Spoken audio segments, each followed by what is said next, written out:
as we've kind of watched what took place with Russia, with Ukraine, and this proxy war, and sort of priming the American public for it, to the point where there's so little backlash and there's so little political space for the progressives caucus to even like write a letter, right? Like Medea mentioned earlier, without being feeling pressured to like backtrack. Just the letter saying, let's engage in diplomacy. Um, what do you think this means for the issue of like China? And I raise that because we've seen a lot of officials writing op-eds or insinuating that somehow Taiwan should be looking to Ukraine as a lesson, that we should be seeing this as something that we should essentially like mirror in Taiwan. I think, there's even been anonymous U.S. officials saying that to mainstream media outlets about how we should be duplicating the Ukraine strategy in Taiwan. So there's definitely American officials who are, I think, psychotically seeing Ukraine as like a practice round for what they could maybe do against the real, like, bigger challenger of U.S. hegemony, which is China. So I'm just curious, like, do you think that there is a chance that the U.S. could open another front over Taiwan with China? And judging by how the U.S. public has really been primed to support any action that is perceived to be anti-Russia, no matter how lunatic it is, we kind of see something similar happening with China. Do you fear that we'll have a similar problem of like almost no backlash? I guess, Medea, let's start with you.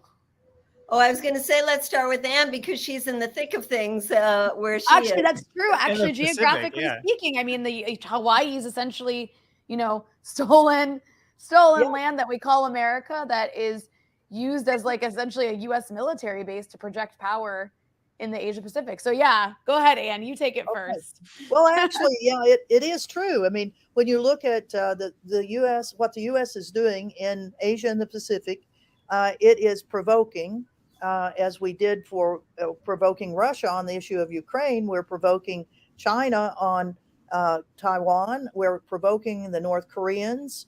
In fact, one of the largest military war maneuvers in decades is still underway in South Korea, where we have B-2 bombers. We've got all sorts of aircraft.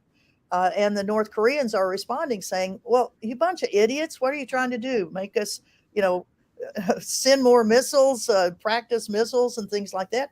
I mean, South Korea is really in a big trouble because they have got a right-wing new president who is willing to take all of the military exercises that the U.S. wants to give him, where in the past, the previous government and Trump suspended all the military exercises in South Korea. And for 5 years almost, there was not a confrontation. But as soon as Biden came in, the North Koreans, in military exercises, the North Koreans started firing missiles, saying, don't keep doing this stuff to us.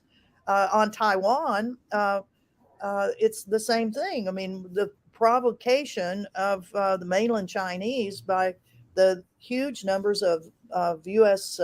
Military delegations and congressional delegations, culminating with Nancy Pelosi, despite a lot of warning, like, don't do this.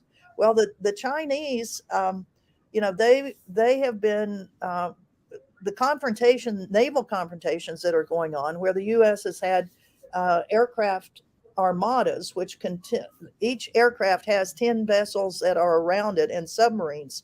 And we've had numerous armadas that are going through the South China Sea, through the Straits of Taiwan. The Chinese are being more aggressive now in countering and shadowing U.S.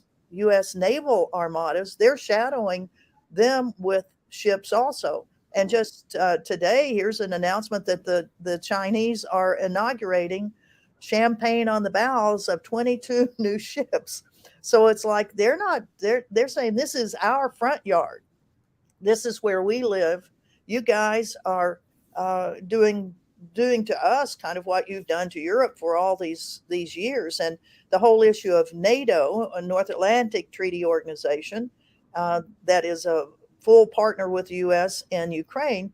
Now there is a Pacific equivalent of it, that we have NATO nations that are coming into the Pacific in war games and naval exercises, Rim of the Pacific, which was last year, and then we'll be having the Talisman Sabre land exercises that'll be going on in Australia in July and August. And NATO forces are a part of these. And now NATO countries are identifying or nominating or sending in their own Pacific envoys. We've just had in Honolulu the Pacific envoy for Germany, the Pacific envoy for France, and last week was the annual meeting of all U.S. ambassadors for Asia and the Pacific. And it's a joint military meeting with our Indo-Pacific Command here in Honolulu. So there's a lot of stuff that's going on. The U.S. Embassy in the Solomon Islands has now been created to counter the Chinese who went into Solomon Islands and had a security agreement with them. Well, all of a sudden, Solomon Islands becomes on the radar of the United States, which it had not been since World War II. And we have opened a micro embassy in Solomon Islands. And then Medea, I don't know if you wanted to add to the stuff about a potential war with China, what that might mean for the anti-war movement, and trying to rally back, trying to rally progressives. Because I think CODEPINK played a role with other organizations and sort of like trying to lobby progressive Congress people to push back against the lack of diplomacy. Yeah, I mean, we have a campaign called China's Not Our Enemy, where we try to educate people that neither the Chinese government nor the Chinese people are our enemy, and that if the U.S. government feels threatened by what China is doing around the world, maybe it should take a closer look at it and learn from them. That instead of going in with our military and occupying countries, China is going in with a lot of money and creating projects. Some of them might be not so good environmentally or getting countries into debt, but for the most part, there are win-win situations where local infrastructure projects improve the lives of people, whether it's in Africa or Latin America, and China is becoming the #1 trading partner of most countries around the world. So the U.S. needs to learn from that. Also, I think we have to look at what's happening in Russia from that geopolitical standpoint, where U.S. Officials see weakening of Russia as part of a larger strategy so that Russia will not be a strong ally when it comes to confronting China. We should also recognize that some of those Republicans who are questioning the tremendous support that we're giving to Ukraine are saying instead we should not be looking at Russia as our #1 enemy, but as China as our #1 enemy. So there is a lot to do to get people to understand how horrific the war is in Ukraine right now, and how much worse it would be if we were fighting a war against China. So if there's any lesson to be learned about Ukraine, I hope it is not that the U.S. would be ready to go in militarily to support Taiwan. The lesson is really use diplomacy so that these conflicts don't break out to begin with. Thanks for watching the Unauthorized Disclosure Weekly Podcast. Please consider becoming a subscriber of our show. Go to thedissenter.org, sign up for $4 a month, and get early access to all our full episodes, as well as exclusive episodes that we post.